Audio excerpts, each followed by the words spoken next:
Hi. Today we've got a build for Pig. I like to call this the Witch Pig, but I also like to call it Sidequest Generator.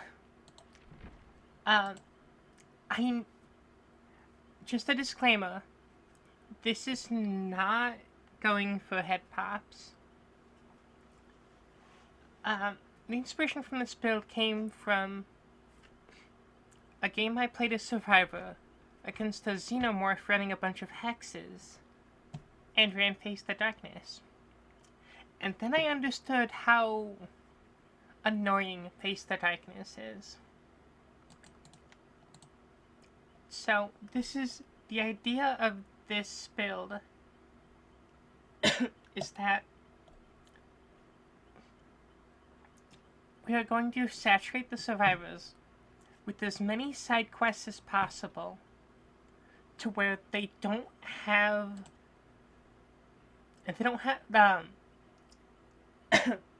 until they're mentally fatigued so they can't make good decisions. So we've got, for the most part, all of 3 of these are going to act as information. Of course, Hex Undying keeps your hexes alive and reveals the survivors within 4 meters. I've never caught anybody on that before. They'll just remove it, and then it'll happen. Hex Face the Darkness, when they get injured, they scream, reveals the aura. It's also really annoying to dispel totems with Face the Darkness, because you have to redo the totem. Then we've got Hex Rune, which is our slowdown bug. It doesn't come up as often as I would like, but it does pair really well with Surveillance. And if they remove Hex Rune, it's additional time they're not on a generator. I chose not to do the Thrill of the Hunt and instead do Hex Undying. Just because... is it Thrill of the Hunt? Yeah, I chose not to do Thrill of the Hunt and instead do Hex Undying. Because, honestly, I just wanted the meter thing, and also it's a bit of a mind game, because they don't know for sure if it's Hex Undying or not. But if it's Thrill of the Hunt, they know immediately.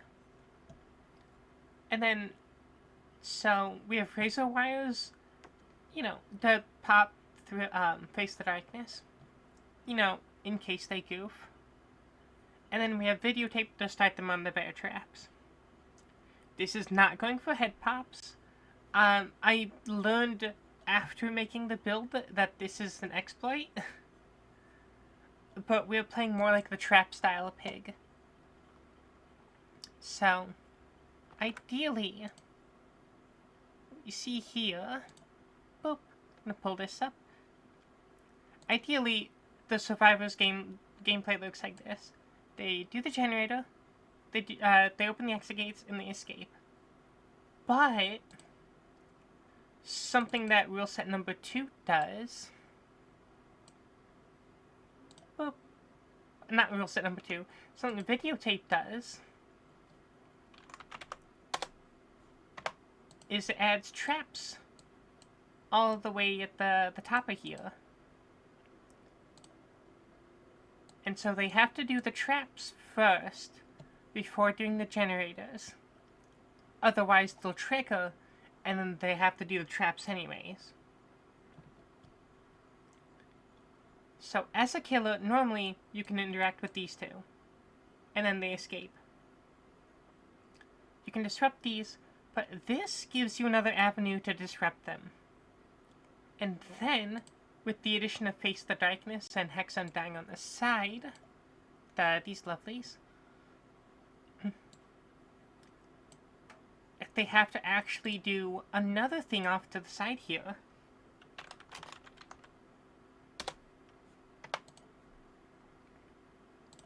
And you can also, this is also another thing that's bogging them down that you can interact with. They don't have to do your hex totems, right? But Face the Darkness is really annoying. They're going to want to do the hex totems. And so that's just the theory behind it. And because, you know, they start in the traps, you don't have to chase anybody down. They already have the traps on, and they have to go to static locations so that you can find them. Before they ever get to a generator, you can apply pressure.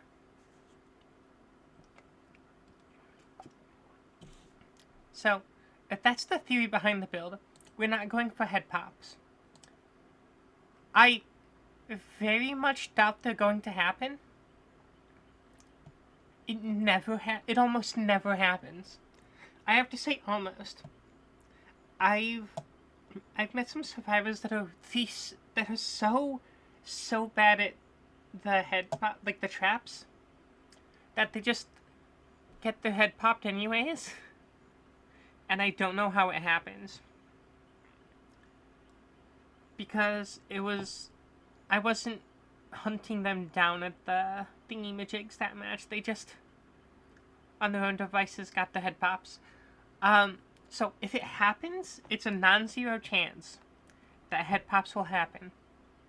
We're not going for it, because it is still a low chance, and if they happen, they won't happen because of something we did. It'll happen because they are really, really dumb about it. So, I'm just gonna run a few games with this, show you how it looks. And thanks for watching.